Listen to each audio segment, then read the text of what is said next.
Si vous étiez pris au piège dans votre propre version de l'enfer, sans aucun moyen de vous en échapper, que feriez-vous? Ces vétérans voulaient simplement soutenir leur ami en deuil, mais quand les fantômes de leur passé reviennent les hanter, ils réalisent que les horreurs de la guerre n'en ont pas encore fini avec eux. Je vais vous expliquer les erreurs commises, ce que vous devriez faire, et comment battre les démons de la guerre dans Brooklyn 45. Cet ancien colonel cache un lourd secret. En 1945, 2 nuits après Noël et quelques mois après la fin de la Seconde Guerre mondiale, Marla, cette ancienne spécialiste des interrogatoires, et son mari Bob, qui travaille pour le Pentagone, arrivent devant l'appartement appartenant à son ami et ancien commandant endeuillé, le lieutenant-colonel Hochstetter. En sortant de la voiture, ils sont joyeusement accueillis par un autre de leurs amis, le major Archie Stanton, que Bob n'est pas ravi de voir, chuchotant à sa femme qu'il s'agit d'un criminel de guerre. Archie arrive en courant et les serre tous les deux dans ses bras, Bob restant plutôt distant avec ce dernier. Et voilà Hawk qui sort un verre de whisky à la main et les invite tous à entrer. Pendant que les 3 invités enlèvent leurs manteaux, Hawk ferme rapidement la porte d'entrée derrière eux et explique que le dernier invité, le major Paul DiFranco, est arrivé un peu avant, précisant qu'ils avaient tous les deux des affaires personnelles à régler avant que les autres n'arrivent. Marla et Bob le suivent dans le salon, mais au moment où il accroche son manteau, Archie remarque le drapeau américain plié de Hawk sur une étagère, et il se perd dans un petit flashback avant de se ressaisir rapidement. Autour d'un verre, Marla et Paul commencent à parler de leur expérience de la guerre, tandis que Hawk attire Bob sur le côté pour lui demander comment sa femme s'accommode de son nouveau travail au ministère de la Défense. Bien que Bob insiste sur le fait qu'elle est très heureuse, Hawk n'est pas convaincu, affirmant qu'elle n'a pas sa place dans un bureau et qu'il ne comprend pas pourquoi elle a choisi d'abandonner son ancienne vie pour travailler au Capitole. Sans que quiconque ne s'en aperçoive, il ferme et verrouille discrètement la porte du salon, avant de glisser la clé dans sa poche. Et personne ne soupçonne ses véritables intentions concernant son invitation en ces lieux.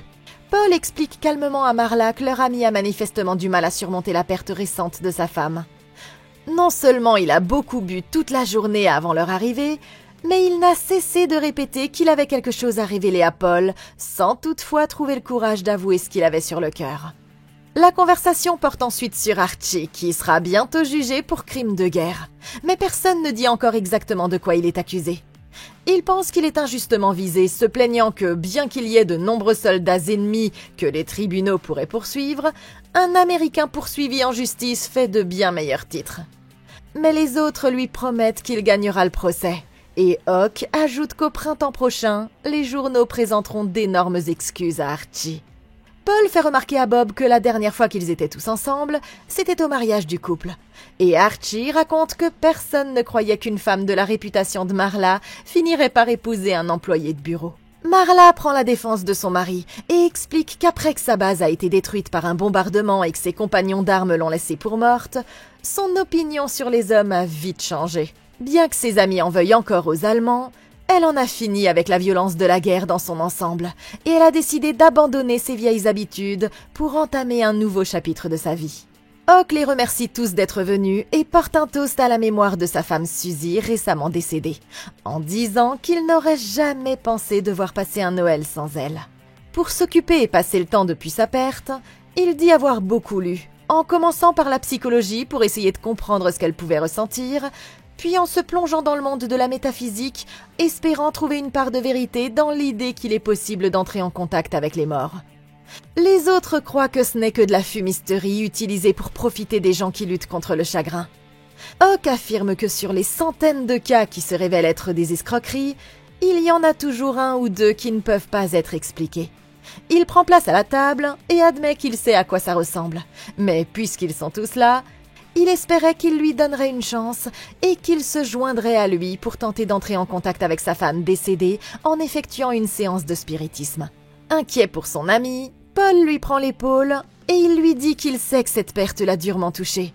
Mais pour un groupe d'experts militaires hautement qualifiés, tout ça semble tout simplement idiot. Néanmoins, Hawk insiste sur le fait que peu importe leurs convictions, il a besoin de leur aide, même s'il ne se passe rien.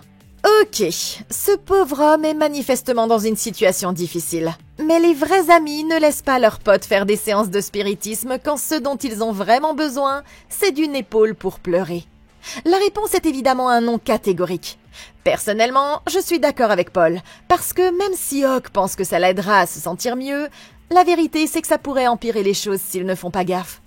Tout d'abord, nous savons que Hawk a déjà bu plusieurs bouteilles d'alcool, ce qui veut dire qu'il n'est pas dans un état d'esprit optimal. Il ne devrait même pas pouvoir tenir debout. Sans parler d'essayer d'invoquer des esprits au-delà du royaume des mortels. Il est de notoriété publique qu'il ne faut pas s'aventurer dans les séances de spiritisme sans avoir reçu un enseignement et une formation appropriée. Et c'est encore plus vrai quand on est vulnérable sur le plan émotionnel et psychologique. La guerre venant à peine de se terminer, il est fort probable que tous, à part Bob, aient dû voir ou faire des choses horribles pour survivre. Ce qui veut dire qu'aucun d'entre eux n'est mentalement préparé à ce qui pourrait arriver s'ils se mettent à essayer d'entrer en contact avec les esprits des morts. Les experts estiment que les mauvais esprits sont plus susceptibles de s'attacher à des personnes émotionnellement instables, ce qui décrit non seulement Hawk, mais aussi toutes les autres personnes présentes dans la pièce. Ils doivent donc être prudents et prendre ça très au sérieux avant que Pazuzu ne vienne s'incruster dans la fête.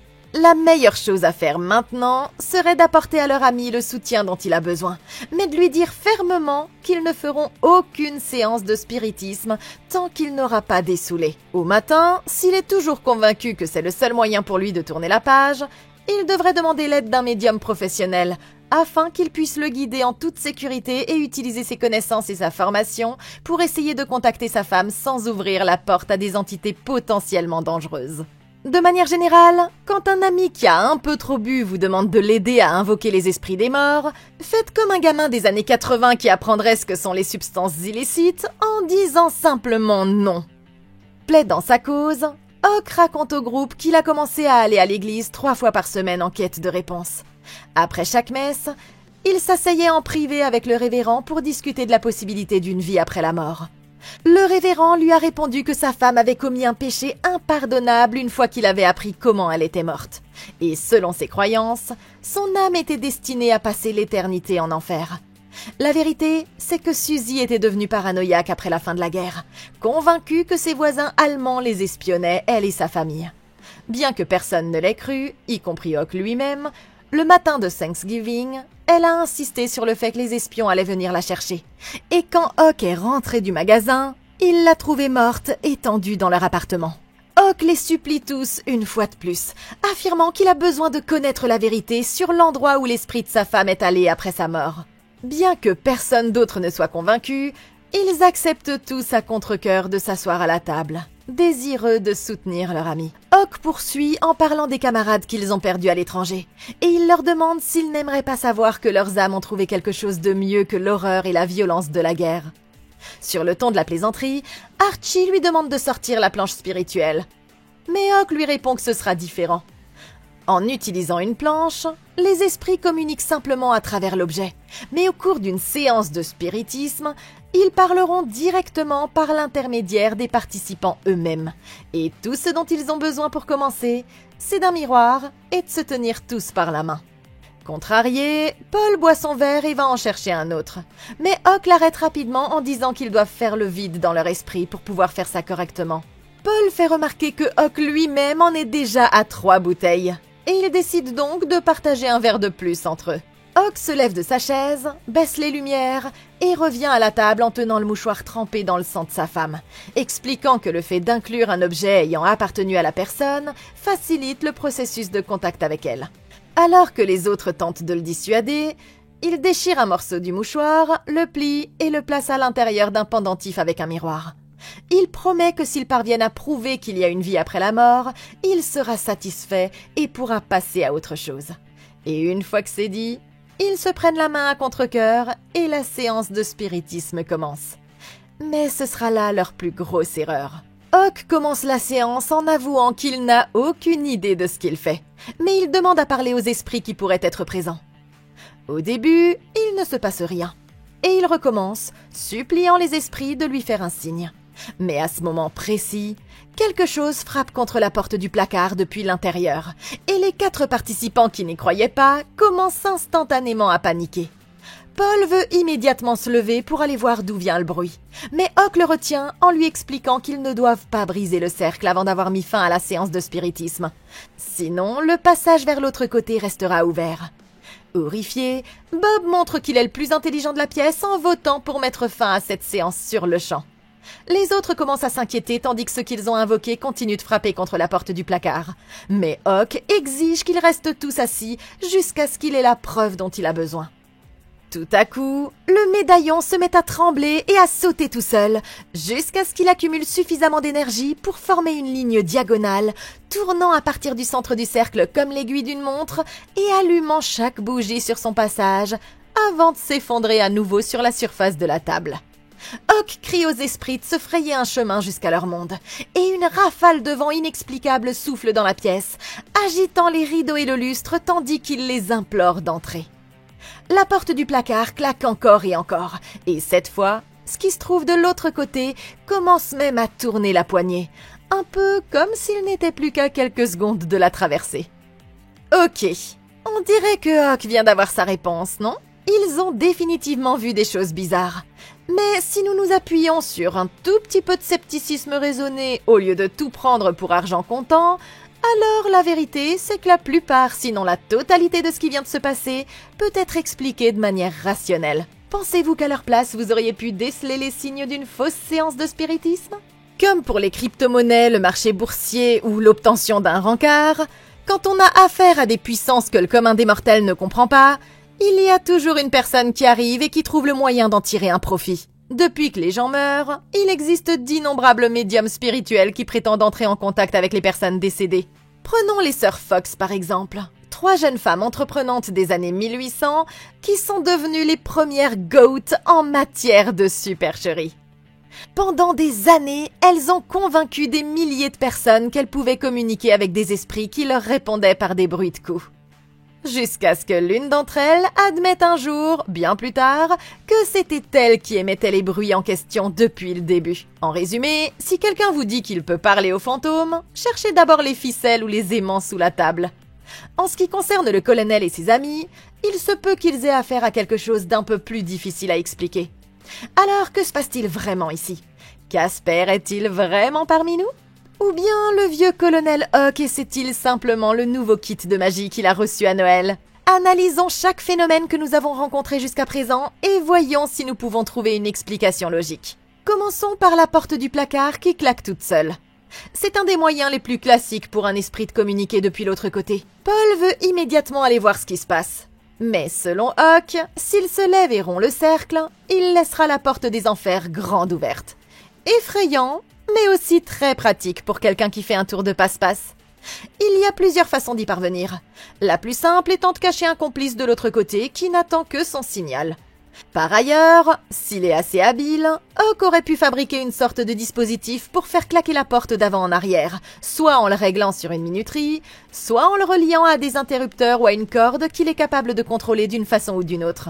Si on prend l'exemple des sœurs Fox, elles ont admis avoir utilisé des pommes attachées à des cordes pour produire des coups à volonté, et ce, à la fin du 19e siècle. Il est donc raisonnable de penser que Hawk aurait pu facilement inventer un procédé similaire. Ne vous méprenez pas, je trouve que c'est un bon truc. Mais c'est aussi un peu cliché, vous ne trouvez pas? Donc, désolé Hawk, mais je ne suis toujours pas convaincue. Ensuite, nous avons le médaillon qui prend la forme d'un haricot sauteur. Ok, celui-ci est un peu plus difficile à expliquer, mais rien qu'un illusionniste chevronné ne pourrait mettre en place. Une utilisation créative d'aimants sous la table ferait probablement l'affaire. Et comme pour la porte, le tout pourrait être relié à une minuterie réglée pour activer le système au bon moment, faisant se redresser la chaîne et la faisant tourner en rond. C'est fort probable. Et encore une fois, les aimants et les mécanismes peuvent faire des merveilles si on est assez intelligent pour les utiliser à bon escient. Le bord du miroir au centre de la table, par exemple, pouvait cacher une sorte d'électroaimant que Hawk a utilisé pour produire l'effet de lévitation. Troisièmement, il y a les bougies qui semblent s'allumer toutes seules. Ce truc-là est facile à faire. Il suffirait d'un système d'allumage intégré et d'une minuterie pour les allumer au bon moment. J'admets que leur association avec le médaillon rotatif donne un beau spectacle. Mais malgré tout, Je ne suis toujours pas entièrement convaincue que ce que nous avons vu ici est l'œuvre d'un véritable esprit d'outre-tombe. Enfin, nous avons le vent spectral qui souffle dans la maison. Terrifiant. Sauf quand on se souvient d'une petite invention appelée ventilateur. Cachez-en quelques-uns derrière les rideaux, réglez-les sur une minuterie, prononcez les mots magiques, et voilà, vous avez votre fantôme. Je n'aime pas dire ça, Hawk, mais tu as 0 sur 4 en ce qui concerne le fait de me convaincre que cette petite séance de spiritisme était plus qu'un tour de passe-passe. Quant à savoir pourquoi il s'est donné la peine de simuler tout ça simplement pour se faire mousser auprès de ses amis, honnêtement, c'est la seule partie que je ne peux pas expliquer. Peut-être que depuis qu'il se bat contre ses propres démons, pour ainsi dire, il a voulu mettre les autres dans le coup. On dit que la misère aime la compagnie, après tout. Cependant, même si je suis sûre qu'il s'agit d'une supercherie, vous ne me verriez pas rompre le cercle sans mettre fin à la séance de spiritisme avant, juste au cas où. Selon les experts, la façon la plus sûre de terminer une séance de spiritisme est de remercier les esprits d'être venus avant de leur dire que vous avez terminé et de faire une prière de clôture si vous en avez envie. Après ça, il ne restera plus qu'à allumer les lumières, à revenir à la réalité et à espérer que rien de sinistre n'aura décidé de rester dans les parages. Enfin, Hawk appelle Suzy en personne et lui dit à quel point elle lui manque en suppliant les esprits de la laisser traverser. Quand tout à coup, une force invisible semble s'emparer de son corps et il vomit un amas d'ectoplasme blanc et lumineux directement au milieu de la table. Choqués et confus, les autres disent qu'ils doivent l'emmener à l'hôpital, mais Hawk leur répond d'une voix démoniaque qu'il va bien. C'est alors qu'ils entendent la voix de sa femme les appeler depuis la substance gluante, et à ce moment-là, une main fantomatique sort de la flaque et se tend vers chacun d'entre eux à tour de rôle. La radio à l'autre bout de la pièce s'anime et commence à jouer toute seule, et ce qui se trouve à l'intérieur du placard continue de frapper depuis l'autre côté de la porte. Bouleversé par ce qu'il vient de voir, Hawk lâche accidentellement la main de Paul, brisant ainsi le cercle. Et évidemment, la main de sa femme disparaît immédiatement à travers le miroir. Les autres sont officiellement convaincus, Paul étant certain d'avoir entendu la voix de Suzy et Marla affirmant qu'elle a senti son parfum. Sans voix, Archie se lève pour allumer la lumière et se resservir un verre. Quant aux autres, ils essaient de comprendre ce qui vient de se passer. Hawk se met à pleurer, ajoutant qu'il a brisé le cercle, et il demande à Marla si elle pense qu'ils pourront faire revenir sa femme d'une façon ou d'une autre. Il se tourne vers Paul et rappelle à son ami que plus tôt dans l'après-midi, il lui a dit qu'il aurait besoin qu'il fasse quelque chose pour Suzy et lui. Et il lui dit de façon énigmatique que maintenant il va devoir s'en occuper avant de pouvoir quitter la pièce. Cependant, il ne précise toujours pas ce qu'il veut que l'homme fasse. Disposant enfin de la preuve dont il avait besoin pour prouver qu'il y a une vie après la mort, Hawk passe la main sous la table et dégaine un pistolet caché. Il retourne l'arme contre lui et meurt instantanément sous leurs yeux. Ok, eh bien, les choses ont pris une tournure encore plus grave. Je suppose qu'il est temps de retirer ce que j'ai dit sur le fait que tout ça n'était qu'une supercherie. Désolé, Hawk. On dirait que tu avais raison depuis le début. Il y a juste un problème. Je ne pense toujours pas que tu parlais vraiment à Suzy. D'après tout ce que j'ai appris en regardant d'innombrables heures de films d'horreur, ce qui vient de se passer présente tous les signes d'un cas d'école de possession démoniaque. Et à présent, la seule personne que je pouvais blâmer est définitivement morte. Toutefois, il nous faut souligner les erreurs commises afin que d'autres personnes ne commettent pas les mêmes un jour. Je me sens presque mal de dire ça, mais Hawk, tu as merdé. Tout d'abord, il est impossible de prendre de bonnes décisions quand on a 3 bouteilles d'alcool dans le nez. Dans ton état d'ébriété actuel, je ne t'aurais même pas fait confiance pour lasser tes propres chaussures. Alors quand il s'agit d'invoquer des esprits des profondeurs de l'enfer, je te conseille de garder ce genre de choses pour quand tu seras sobre, mec. Prendre un petit shot de jus de courage peut être utile si tu dois aborder ton crush au bar. Mais avoir un esprit embrumé, c'est plutôt un signe de bienvenue pour les démons. Donc les inviter alors que tu n'avais pas les idées claires pouvaient facilement avoir des conséquences mortelles. Comme nous venons de le voir d'ailleurs. Maintenant, écoute, je sais que tu avais de bonnes intentions, mais ton approche était mauvaise depuis le début. Demande à tous ceux qui ont déjà eu affaire à un ou plusieurs esprits, et ils te diront qu'il faut être précis, et je veux dire extrêmement précis, en ce qui concerne le fait de savoir avec qui tu veux entrer en contact. Au début de la séance, tu as demandé aux esprits présents de se faire connaître, ce qui était un choix de mots vraiment dangereux. Réfléchis un instant. Quel genre d'esprit serait le plus susceptible de te répondre ici? Celui qui est heureux dans l'au-delà et qui est parti vers un monde meilleur, ou un esprit qui cherche à semer le chaos, qui a peut-être passé des centaines, voire des milliers d'années à attendre un moment comme celui-ci pour enfin frapper?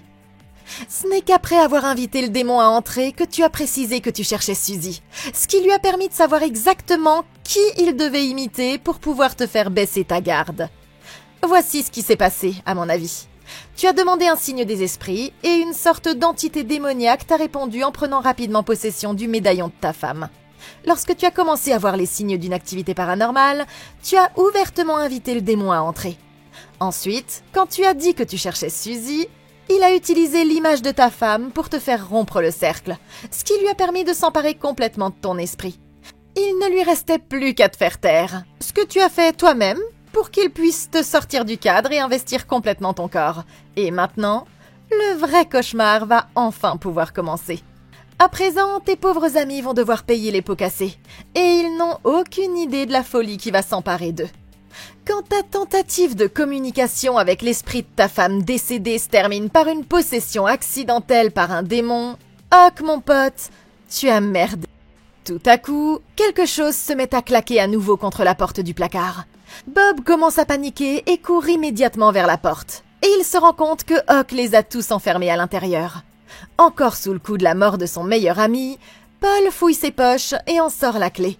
Mais au moment où il s'apprête à l'attendre à son ami, le placard s'ouvre enfin et une femme ligotée atterrit sur le sol, essayant tant bien que mal de se libérer. Les autres sont sous le choc lorsqu'elle réussit à se libérer les mains, à retirer le bâillon de sa bouche et révèle qu'elle a un fort accent allemand. Avant même qu'ils aient pu comprendre ce qu'ils voyaient, elle se lève d'un bond, saisit la clé et se précipite pour déverrouiller la porte. Mais alors qu'elle est sur le point de l'ouvrir, Paul lève son arme et lui dit calmement de rester où elle est. Horrifiés, Bob et Marla disent qu'ils doivent la laisser partir et contacter la police. Mais Paul répond qu'il veut des réponses. Et après tout ce qui vient de se passer d'inexplicable, il n'est pas prêt à la laisser partir si facilement. Tout en pointant son pistolet sur elle, il lui ordonne de s'asseoir et la radio se rallume d'elle-même encore une fois.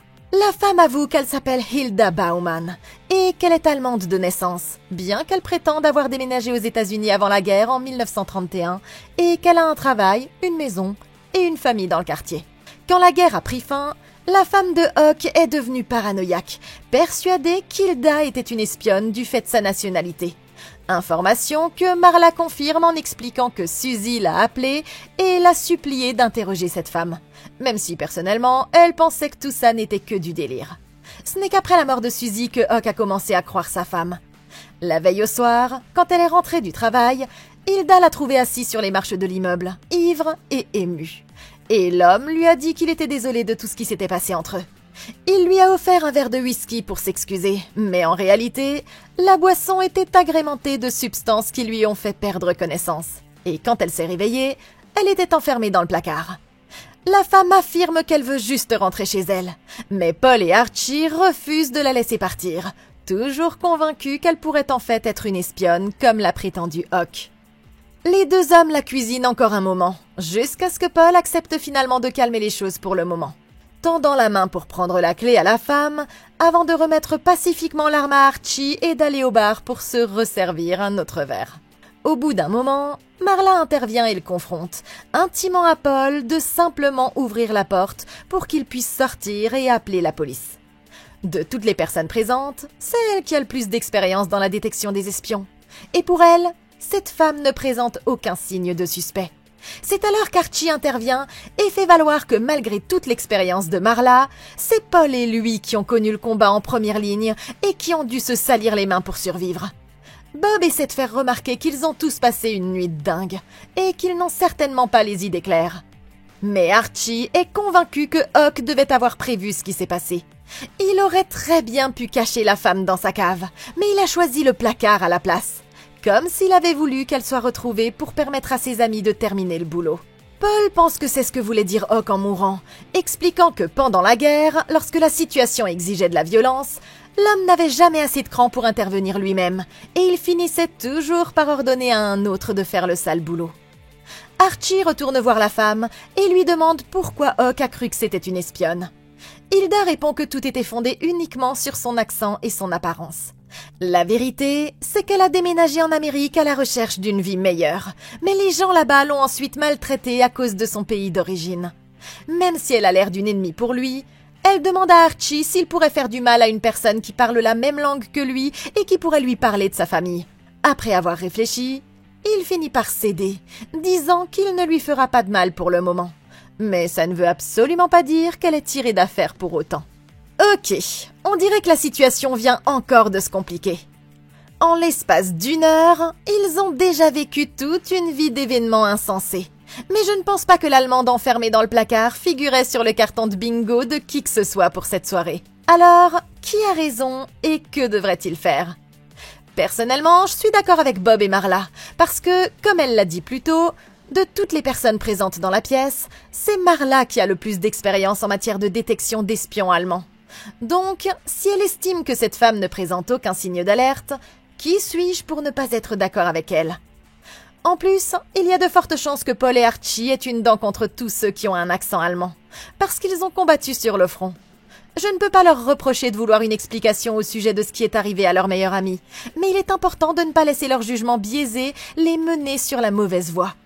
Il y a en fait 2 options possibles. Première option, la femme est en fait une espionne au service du gouvernement allemand qui traque la famille de Hawk pour une raison indéterminée. Ou bien, deuxième option, elle est exactement ce qu'elle prétend être. Une innocente employée d'épicerie qui s'est juste retrouvée au mauvais endroit au mauvais moment. Mais comment découvrir la vérité? Commençons par le fait qu'elle soit une espionne, ce qui impliquerait qu'Hilda ait suivi un entraînement extrêmement rigoureux dès son plus jeune âge, des années avant même le début de la guerre. Elle aurait également dû inventer une couverture très détaillée à propos de sa famille et de son travail aux États-Unis, et réussir à maintenir cette couverture pendant des années sans que personne ne s'en aperçoive. Ses supérieurs auraient dû la charger d'espionner Hawk et sa femme pour une raison encore inconnue. Et à ce stade, le gouvernement allemand est pratiquement détruit. Alors, à qui exactement aurait-elle fait part de ses découvertes? Enfin, il nous faudrait également admettre que c'est la femme malade de Hawk qui l'a finalement démasqué après des années pendant lesquelles Hilda a réussi à faire son travail et à éviter d'être repérée par les unités militaires formées pour débusquer les espions dans le pays. Bien que ce ne soit pas totalement impossible, il faudrait un grand nombre d'hypothèses pour conclure à sa culpabilité. Autre possibilité, Hilda a déménagé aux États-Unis pour y trouver une vie meilleure, a trouvé un emploi et fondé une famille. Et à la suite d'une série de malentendus, s'est retrouvée kidnappée par leur ami qui avait du mal à faire face à la maladie mentale de sa femme. La deuxième option est celle qui nécessite le moins d'hypothèses. Et pour moi, l'innocence de Hilda est de loin l'explication la plus probable. Ce qu'ils doivent faire maintenant, c'est ouvrir la porte, contacter la police pour qu'elle s'occupe de Hawk, dénoncer la femme par le biais des procédures établies s'ils sont encore quelque peu convaincus qu'il s'agit d'une espionne, et mettre fin à ce tribunal clandestin avant que les choses n'aillent trop loin. Malheureusement, comme nous allons le découvrir, Paul a d'autres projets. Bob demande à Paul s'ils peuvent enfin ouvrir la porte, mais il n'est toujours pas prêt à abandonner. De par son expérience en première ligne, il sait qu'il ne faut jamais faire preuve de pitié envers l'ennemi sous prétexte qu'il a peut-être été une bonne personne. Parce que si l'occasion se présentait, il vous ferait la même chose. Et après tout ce qu'il a vu ce soir, il n'est pas prêt à laisser Hilda s'en aller. C'est à présent Archie qu'il confronte. Mais Paul devient de plus en plus hostile, se retournant contre son ami et le traitant de Baby Butcher, boucher de bébé. Marla lui demande ce qu'il veut dire. Et c'est alors que Paul révèle qu'Archie est en fait coupable d'avoir commis un crime de guerre, bien qu'il leur ait demandé leur aide pour le couvrir. Au cours d'une bataille, il a détruit un bâtiment qui était censé être un refuge pour les enfants allemands, causant la mort de dizaines d'innocents, ce qui lui a valu le surnom du boucher de Berlin. Tous les autres sont écœurés, mais Archie soutient que ce n'est pas aussi simple que ça en a l'air, et il leur raconte sa propre version de l'histoire. Il raconte que ses camarades ont été éliminés un par des tireurs d'élite depuis le sommet du bâtiment. Et Hawk lui a ordonné de les éliminer par tous les moyens nécessaires, en lui promettant en tant que commandant que si quelque chose tournait mal, il en porterait la responsabilité. Sous la pression de sauver la vie de ses camarades, il a attaqué sans réfléchir. Et ce n'est qu'après la bataille qu'il s'est rendu compte de ce qu'il avait fait. Hawk lui avait promis de laver son nom, mais il est clair à présent que ça ne se produira pas. Étonnamment, Hilda décide de prendre sa défense, expliquant que même si les enfants qui ont perdu la vie dans cette tragédie auraient pu être de sa propre famille, elle ne saurait lui en vouloir, parce que parfois, à la guerre, des hommes bien sont obligés d'exécuter les ordres qu'on leur donne. Paul, cependant, n'apprécie pas son choix de mots, et il demande à la femme qui pourrait bien lui donner des ordres. Et il ajoute qu'il voit sa couverture devenir de plus en plus mince à chaque fois qu'elle ouvre la bouche. La femme continue d'insister sur son innocence, mais Paul se rapproche d'elle et la pousse à avouer la vérité. Alors que les tensions dans la pièce atteignent leur paroxysme, la radio s'anime tout à coup à nouveau. Et cette fois, Paul arrache la fiche de la prise et l'éteint brusquement. Les autres le supplient d'abandonner et de déverrouiller la porte. Et c'est alors que Paul décide de leur proposer un marché. Il va leur rendre la clé, mais seulement s'ils acceptent de lui remettre l'arme. Sachant ce qu'il a prévu, Archie refuse de lui donner l'arme.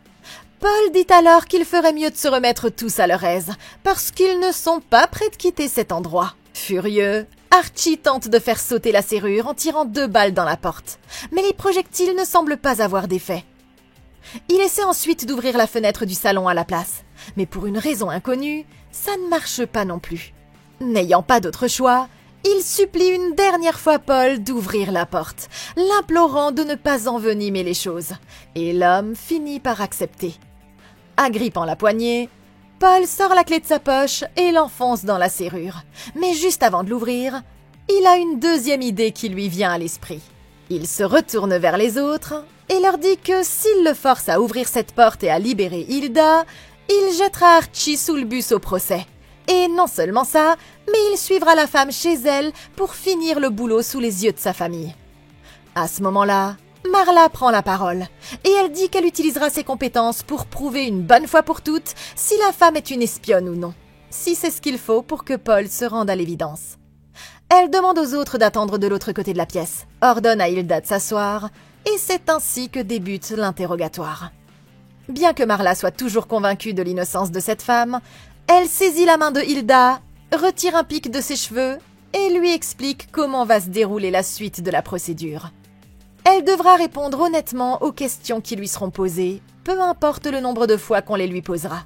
Et si elle se lève ou tente de se libérer, ils considéreront que c'est un aveu de culpabilité. Au début, les questions sont simples. Son nom complet, des détails sur sa famille et sur l'endroit où elle travaille.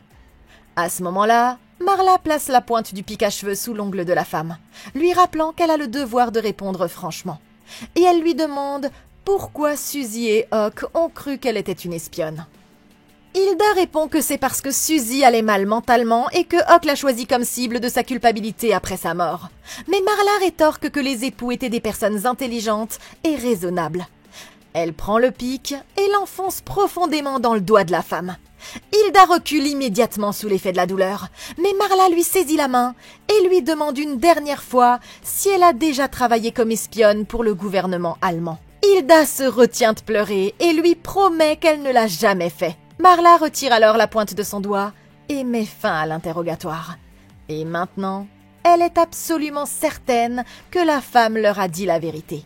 Même après tout ce qu'il a vu, Paul reste persuadé que la femme est une espionne.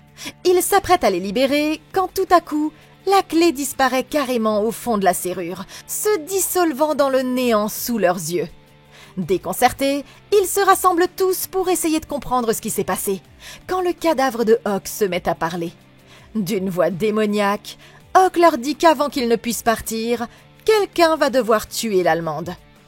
Paniqués, tous essaient de sortir de la pièce par tous les moyens, à l'exception de Paul qui reste bouche bée. Quoi qu'il fasse, rien ne semble fonctionner, et Hawk leur hurle de se taire. Paul s'approche prudemment du corps, et Hawk lui répète ce qu'il veut qu'il fasse. Il regarde les autres, et leur dit qu'ils doivent être dans une sorte de dimension de l'enfer, et que le seul moyen d'en sortir est de faire ce que Hawk leur ordonne.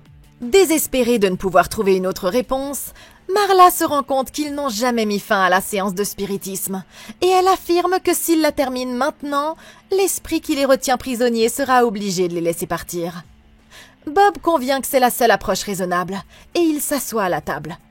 Après avoir réfléchi un moment, les autres le rejoignent, et Archie promet de donner l'arme à Paul si ça ne marche pas. Ils se rassemblent tous, se prennent la main, et Marla commence à communiquer avec les esprits, leur disant qu'ils veulent mettre fin à la séance de spiritisme. Hawk grogne que ce n'est pas fini. Et tout à coup, toutes les lumières de la pièce explosent, plongeant le salon dans l'obscurité. À ce moment-là, une apparition fantomatique ressemblant à Suzy apparaît au centre de la pièce, rampant sur le sol vers Hilda et accusant la femme de l'avoir assassinée. Soudain, l'esprit fait apparaître un énorme couteau de cuisine dans la main d'Hilda. La femme le jette à travers la pièce, mais dans l'instant, un autre couteau apparaît. Le fantôme lui saisit le bras et lui dit de montrer aux autres comment elle a procédé. Terrifiée, Hilda hurle et la radio se rallume brièvement au moment où le fantôme disparaît. Marla supplie Hawk de les laisser partir quand une mare de sang commence à s'écouler de la bouche de l'homme. Hurlant qu'il en a assez de tuer des gens pour lui, Archie se lève de sa chaise et rompt le cercle, courant vers la porte et suppliant les esprits de le laisser sortir. Juste à ce moment-là, la porte s'ouvre, mais au lieu d'une sortie, il voit apparaître de l'autre côté une vision des corps brûlés des victimes innocentes d'Archie. Horrifié, Archie se traîne jusqu'à la porte et la referme à nouveau. Ok, c'est complètement dingue. On dirait qu'ils n'iront nulle part dans l'immédiat s'ils ne parviennent pas à maîtriser la situation d'une manière ou d'une autre. Mais que peuvent-ils faire ici? D'après moi, ils n'ont que deux possibilités. Essayer de se défendre par tous les moyens ou donner au démon ce qu'il veut. S'ils choisissent de se battre, ils peuvent essayer plusieurs choses. Le démon semble être lié à plusieurs objets dans la pièce, principalement le cadavre de Hawk, mais aussi le médaillon, le mouchoir et la radio. Donc ce sont logiquement les meilleurs endroits pour commencer. Maintenant, en ce qui concerne Hawk lui-même, la stratégie la plus efficace serait probablement d'essayer de pratiquer un exorcisme et de chasser le démon. Le seul problème, c'est qu'un exorcisme correct nécessite des outils et des années de formation qu'ils n'ont tout simplement pas. Et il ne semble pas qu'ils soient en mesure de faire venir un prêtre de sitôt. Ils peuvent toujours essayer, mais sans la formation adéquate, il est très peu probable qu'ils réussissent s'ils choisissent la voie de l'exorcisme. Comme Hawk se documentait sur la métaphysique avant tout ça, il est possible qu'il ait dans sa bibliothèque un livre expliquant le processus d'un exorcisme. Mais même avec cette connaissance, leur chance de réussite serait assez faible. Au lieu d'un exorcisme traditionnel, il pourrait essayer de se débarrasser de tout ce à quoi le démon est lié, et espérer que tout ira bien. Ça veut dire qu'ils devront prendre la radio, le médaillon, le mouchoir et le cadavre de Hawk lui-même, et les détruire complètement par n'importe quel moyen. Ils pourraient essayer de tout brûler en utilisant le foyer ouvert et les grandes quantités d'alcool qu'ils ont sous la main. Mais si ça ne marche pas, ils seront coincés dans la pièce et finiront peut-être par brûler tout le bâtiment, ce qui ne serait bon pour personne. Néanmoins, s'ils n'ont pas d'autres options, cela vaut probablement la peine d'essayer. Bien sûr, il y a toujours l'option de dernier recours qui consiste à donner au démon ce qu'il veut, c'est-à-dire sacrifier Hilda et l'utiliser comme bouclier de viande pour libérer le reste du groupe. C'est un choix difficile, et Paul semble plus que disposé à le faire, si bien que personne d'autre n'aura à se salir les mains. Si ça fonctionne et que le démon les libère, alors selon la façon dont elle aura été tuée, il y aura peut-être encore une chance que les secours puissent la réanimer si les autres les appellent assez vite. Bon, c'est très peu probable, mais s'ils veulent sauver la vie de la femme et vraiment quitter la pièce, c'est peut-être la seule solution qu'il leur reste à tenter. Ne voyant pas d'autre solution, Paul se précipite à travers la pièce et commence à l'attaquer devant tout le monde. Archie tente de le retenir, et au milieu du chaos, Bob sort discrètement le pistolet de sa poche, le pointe sur Paul et lui ordonne de la laisser partir. Se relevant, Paul se tourne vers Bob et l'avertit que s'il en voit l'occasion, il lui arrachera l'arme des mains et le tuera pour l'avoir menacé de la sorte. Tout à coup, Hawk se redresse sur sa chaise et demande à Paul de tuer l'Allemande avant de se frapper la tête contre la table encore et encore, déformant complètement son visage et aspergeant du sang dans toute la pièce. Sous le regard horrifié de tous, Paul saisit le pistolet. Mais Bob appuie sur la détente, ce qui lui fait sauter 2 doigts avec le premier coup de feu. Furieux, il s'élance une fois de plus vers lui, mais Bob lui tire encore une fois dessus en pleine tête, le tuant sur le coup. Hilda pousse un petit soupir de soulagement. Mais avant qu'elle ne puisse dire un mot de plus, Bob se retourne et lui tire dessus à son tour. Imposant ses mains sur la table, il exige que Hawk les laisse sortir. Et la porte s'ouvre enfin, les libérant tous les 3. Impassible, Ils enfilent tous les trois leurs manteaux et sortent à l'extérieur, Marla refusant même de croiser le regard de son mari. Archie allume une cigarette et dit qu'il va avouer la vérité sur ce qui s'est réellement passé à Berlin. Et il demande à Bob s'il va aussi prendre ses responsabilités pour ce qu'il a fait. Les larmes aux yeux, il se retourne et s'en va dans la rue, laissant Bob et Marla seuls. En montant dans la voiture, Marla jette un dernier coup d'œil à l'appartement de son ami, tandis que Bob se contente de regarder droit devant lui, le cœur brisé de savoir que, même s'il a réussi à les faire sortir, leur vie telle qu'il la connaissait est désormais terminée.